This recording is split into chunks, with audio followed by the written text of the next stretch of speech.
Welcome to Get Real. We're so excited that you're joining us today for another engaging conversation with independent financial advisors and the industry leaders who support them. We are so excited today to be sharing our guest with you today, David Armstrong, President and co-founder of Monument Wealth in Washington, D.C.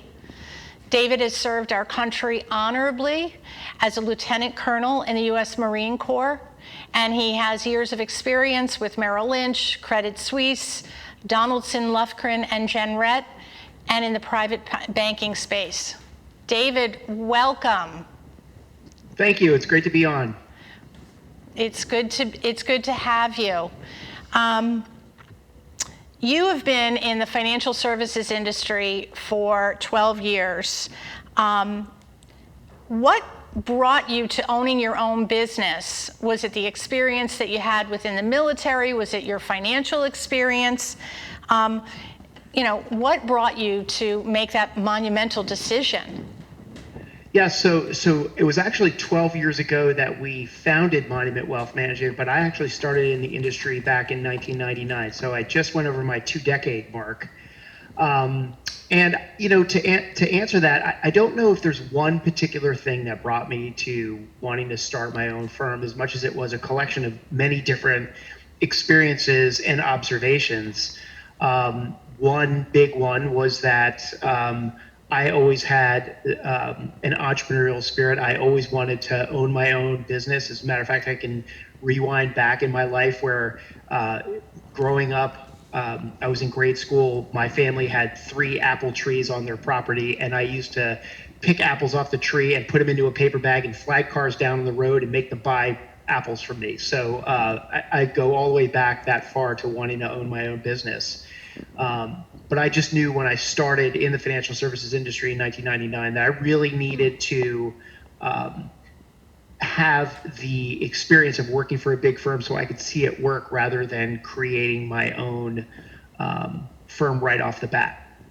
And then it was through some of my observations at working in some of the bigger firms where I was able to cherry pick the really, really great things about some of the firms that I worked with. All the way back to Donaldson, Lufgren, Genret, which was my first firm that I worked for. It was such a fantastic firm. As a matter of fact, I loved it so much. If that firm still exists, I'm not sure I would have ever started my own firm. I really loved working there. So I cherry picked a lot of the great ideas that I saw at big firms and how they were working with clients. And I applied some of the lessons learned with other experiences that I didn't like so much in order to come up with what I thought was the perfect brew for starting a firm. I think that those experiences that you had with each of those organizations and cherry picking them, if you say, is really a great lesson for young advisors today. You need to get your feet wet in a larger organization before you take that big plunge on your own, because there's so many things that you have to think about. You can get some really great training, base training. So I love that, and the apples as well. Yeah, that was my first lesson in cost of goods sold too. Because once my dad started making me chip in the profits for all the upkeep of the apple trees, I started to learn real quick that revenue and profit were 2 totally different things. That's wonderful. That's so good. All of us parents could learn a lesson there. You and I have known one another for about 6 or 7 years now, and we met at an event in DC, and we've stayed connected since then. And what I've always admired about you is that you are just a little different than the other advisors that I had known. You literally think outside of the box. You're very innovative. Your website is constantly changing. How did you evolve to know that those are important things to be as part of your practice? Thank you. Yeah, I think you're right. It's been about 5 or 6 years. I would clarify that I appreciate the compliment that I'm a little bit different. I think I'm a lot different, but that's just at the margins, I guess. I think as a joke, but in all seriousness, the website changing all the time is much to the chagrin of the people who work on the website here. But I think it's also just an indication that in order to truly differentiate yourself in this industry, You have to do it in a way now that's much different than in the old days, right? And when I say the old days, I mean 5 or 6 years ago, right? And an advisor's ability to differentiate themselves based on products or the big three, I'll call it: client service, financial planning, asset management. We all say that we're the best of breed at all of those things, and the reality is if you're a good financial advisor, you're doing all of those things well. Those are table stakes. That's ingredients at the bakery, right? It's the fresh eggs, the flour, the sugar. I mean, when you buy a cupcake at the bakery, you expect all of those ingredients to be fresh. What you're really buying is a recipe and the skill of putting them together into something that's a tasty product. And that takes a lot of opinion. And I think that's really where our industry is heading in terms of a differentiation, which is you have to have a straightforward, unfiltered opinion that people resonate with in order to actually be hired and continually retained by your clients, because they're looking at your opinion as it is an ingredient into the advice that they're getting, and they either like your opinion or they don't. And if your opinion also sounds like everybody else's, you're just a Starbucks. Not that Starbucks is a bad brand, but one Starbucks on one corner is not a whole lot different than the Starbucks on the other corner. So in order to have that unique voice, in order to have that opinion, you've got to have your messaging changing and resonating and updating all the time. And that's a lot why I feel like we are a lot different, because we're actually trying to be different than everybody else. And I've got the saying, we say it here all the time, which is, look, I'm not trying to resonate with everybody. I'm just not. I'm just trying to resonate with somebody. And that's the person that I want to have hire us. And that's so true, David. And Meg and I recently listened to your spot on the Barron's Advisor podcast. And you talked a lot about your unique voice, right? And not just the typical plain market speaks. And that goes hand in hand with what you just said. And when did you realize that this approach, because obviously you've been in the business for a while, when did you realize that that was really key to your business? And why is it so important to do that? Yeah, it started slowly and was constantly reinforced with every time I took what I thought was a chance in some creative writing on my blog or creative speech on a panel. Very rarely did anybody ever come up to me and say, I just don't like what you said and I don't like how you said it. What ended up happening was people would come to me and say, like, I loved what you said. I loved what you wrote. And as I kept getting that reinforcement from people as positive feedback, it just sort of emboldened me to keep charting down that path of having a unique voice. Then what happened was a year or two ago, we were introduced to a woman named Thayer who helped us craft our messaging. And we went through an exercise with her. We retained her for her services, and she led us through an exercise of trying to find our voice, which was extremely frustrating to me because she kept asking me the question, well, what makes you different? What makes you different? And that's where I was like, well, it's the service, it's perfect, it's all this. And she's like, no, Dave, it's not. And then once I kind of got past that level of frustration of being challenged on the topic, she really helped us collectively here at Monument, because there's 12 people that work here, collectively find that voice that we were all very comfortable with embracing and being passionate about, and actually trying to, if we're different, we wanted to speak differently and come off differently. And that permeated everything here at the culture. It's, I just don't get dressed up to come to work anymore. I bring my dogs to work with me every single day. And that sort of, empowering that boldness has really resonated with people, because now what they say is, I just really like you guys. I relate to you. And what we figured out was that helped us discover the people that we were resonating with, and stopping worrying about all the people we weren't resonating with. Yeah. And I'm interested to know, too, did you find, again, because you worked in the more corporate side of the business prior to opening up Monument Wealth, Did you find that you becoming emboldened to do that was more freeing for you, that you could actually connect with the people that you wanted to connect with and do the things that you wanted to do, and really breaking free from that mold, if you will? Yes. So far, so good. We have found that since we went through that exercise with Terry and really honed our messaging and embraced it, because it's one thing to say, okay, I've got this messaging, but if you keep reverting back to the same old, dotted yellow line down the middle of the road, and you're not really sounding, you say you're different, but if you don't sound different and act different, you really haven't embraced anything. Yes. What we've discovered a couple things. One is, this is going to sound bad, but it's good. We figured out that we had clients that we weren't resonating with. And that was difficult, because when you work with people and then all of a sudden you either mutually or on one side or the other discover that you're not resonating with each other, or I'm not resonating with them, they're not picking up what I'm putting down, you part ways. And I don't deal very well with the breakups, because they hurt my feelings. But it took us a while to figure out, on the surface, that seems like a bad thing, right? Like, oh, you lost clients, you must be a bad advisor. No, we actually embraced it. We were like, look, if this is going to create capacity for us to continue finding the clients that we do resonate with, we are going to enjoy our days and enjoy helping the people that we are resonating with much better, because time is a finite resource.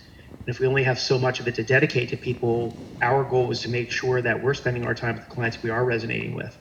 So that happened. And I feel like that was a reinforcement of our new bold, I shouldn't even say bold, but our embracing of our boldness. Mm-hmm.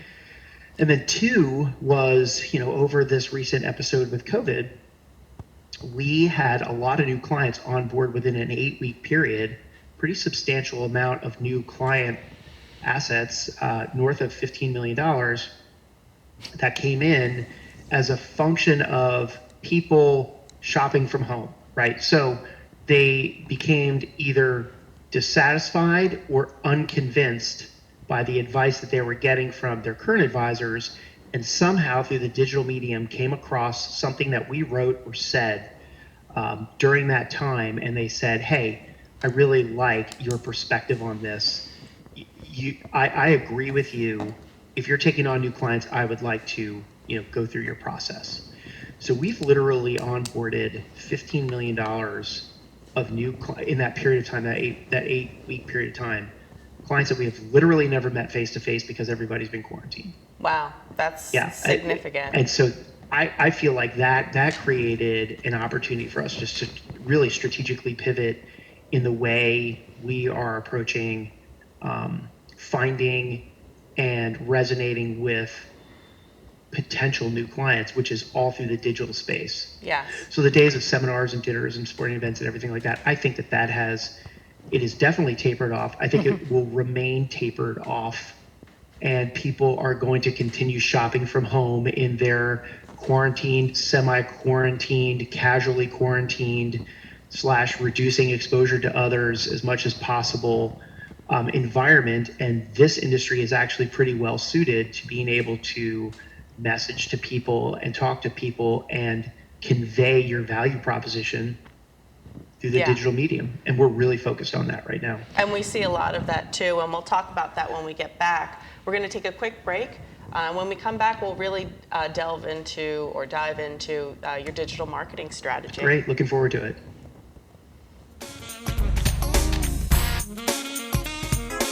The 2020 election is right around the corner. RVN TV encourages you to register and vote. To get information about how to register and the different methods to vote this election season, visit vote.gov. Every vote counts, so don't delay. Really needed to break the mold and really just be ourselves. A very casual environment, but one that is very suited up when it comes to knowing our material, knowing our planning, knowing our investing. We always knew that we would persevere, but the fact that we did over one of the worst financial crises ever as a small business. What it's resulted in now is the office that we have now, which is very collaborative. We are totally open, totally transparent. Our culture has grown not only from a cultural perspective, but also an architectural perspective. A great example of that is our planning room. And rather than sitting across a table and having an interview where we would take notes on a piece of paper and the clients wouldn't really see what we were writing, now every time somebody says something, we're writing it up on one of these boards just right in front of them. Everyone's seeing them at the exact same time. The Monument team has passion, character, and we're always searching for a better way.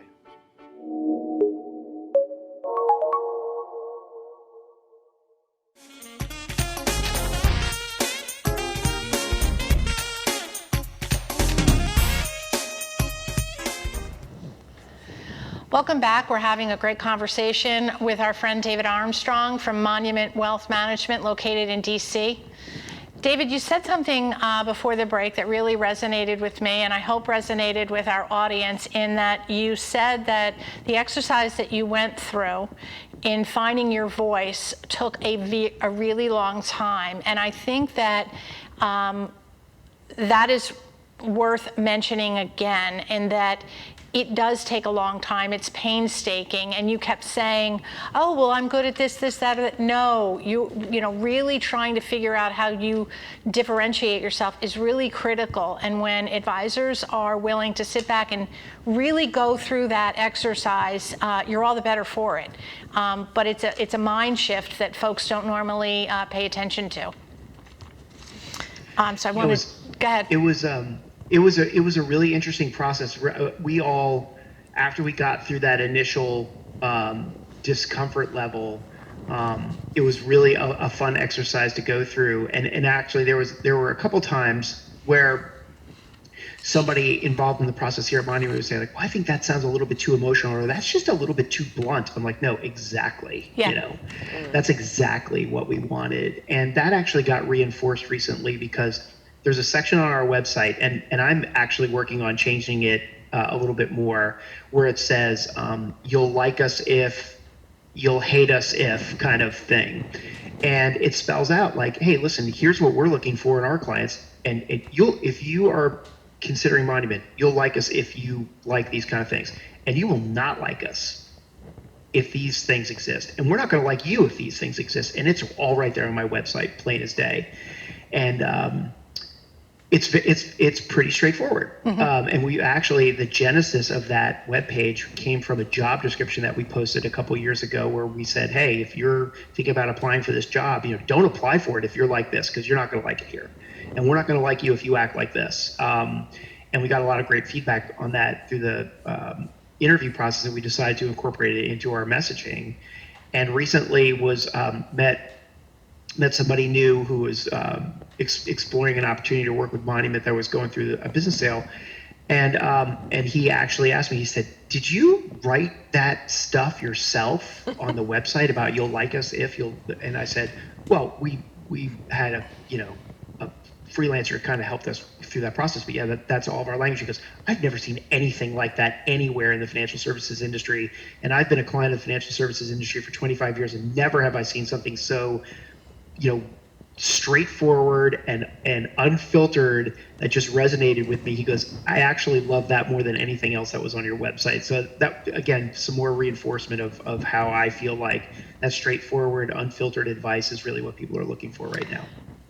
And that goes to my next question, because you have a terrific digital marketing strategy, but you chose to engage with someone who has no financial services experience.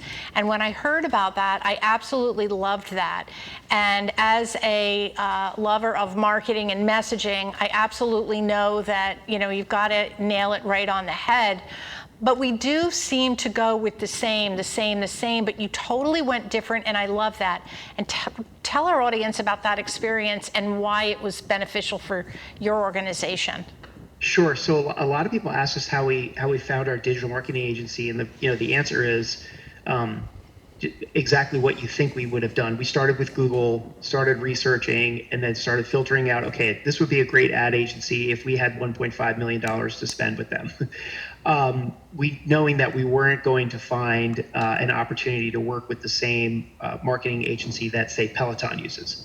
So we had to start to figure out, okay, who are the grassroots, who are the up-and-comers, who are the upstarts in the industry that have the same level of thinking, the same passion for a unique message as those bigger agencies, but are more in line with working with smaller firms. And we actually created a request for a proposal or an RFP that most people in the financial services industry are familiar with, because we respond to them. But in this case, we actually created one and asked other people to respond to them. And through that process, we received responses to that RFP, and we could very quickly tell which were the ones that had the expertise or the experience in the financial services industry, and which were the ones that didn't have any experience in the financial services industry, or very, very, very little experience, because the voices were different. Mm-hmm. And the voices that we were getting from the firms that had other experience in the wealth management industry was just more of the same stuff. And we weren't looking for the same stuff. Again, we didn't want to resonate with everybody. We just wanted to resonate with somebody. So our theory is that if we get our messaging in front of 10 people and only one person likes it, that's a huge success story for us. That's the way we look at this. And then we went to actually looking at the social media profiles of these digital agencies, and we were like, well, let's see how they're communicating themselves to showcase their agency or their thinking. And we very quickly whittled it down to who actually we retained, which is a company called Axle 8 out of Phoenix, Arizona, Scottsdale, Arizona, who are absolutely in love with a bunch of young, really hip, cool, unafraid marketing people who just have embraced our unique voice and are helping us amplify it. We've been really happy with that. And I think that if we had gone in the other direction and said, like, well, it's more important for us to find somebody who's got experience in the financial services industry, I think I would have just felt like, ugh, we're the same, blah, blah, blah stuff. The tone of your voice just changed immediately when you were talking. I'll just go with the same. And it's right, you call it the sea of sameness, right? Right. I mean, that's just such a great description, so. Yeah, I'm going to trademark it so nobody else can use it because it's okay. that great. Another differentiator. Before we went to break, you talked about how the landscape is really changing, right? So the way that folks that have been used to doing business, it's really shifting, which is really the emphasis of your digital marketing strategy. So what would you say? I mean, what are folks that have been in the business 25, 30 years and now they're seeing this shift? How imperative is it for them to look at their digital marketing and really say, this is an important integral part of what we need to be doing to meet folks? Right. I'm going to say something that may be really unpopular to the people that have been in the industry for 25 to 35 years. Mm-hmm. I don't think they care. I think people that have been in the industry for 25 or 35 years have built a really nice business with a bunch of clients that they really like. And they look at all of the effort that has to go into creating a digital marketing strategy and actually doing a huge pivot with the way you communicate with people, and they don't see the value in it because of the time that they have potentially remaining in the industry. Yeah. So I don't think there's a huge appetite for the people who have that much experience to say, why would I put all that time and energy into everything when I have a pretty good life right now? And by the way, for the past 6 months, I've been working exclusively from home, so it's even better. Right.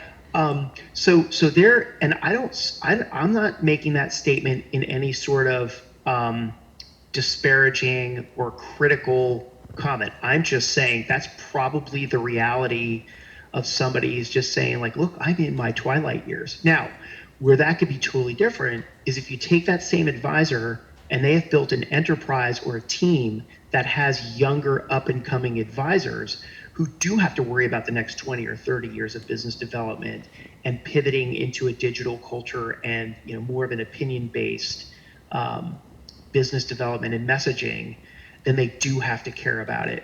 But I would assume that they would be relying on their younger advisors to really start bringing them the ideas. because the best ideas actually come up from the bottom or the fringe. We agree. I discovered that in the military.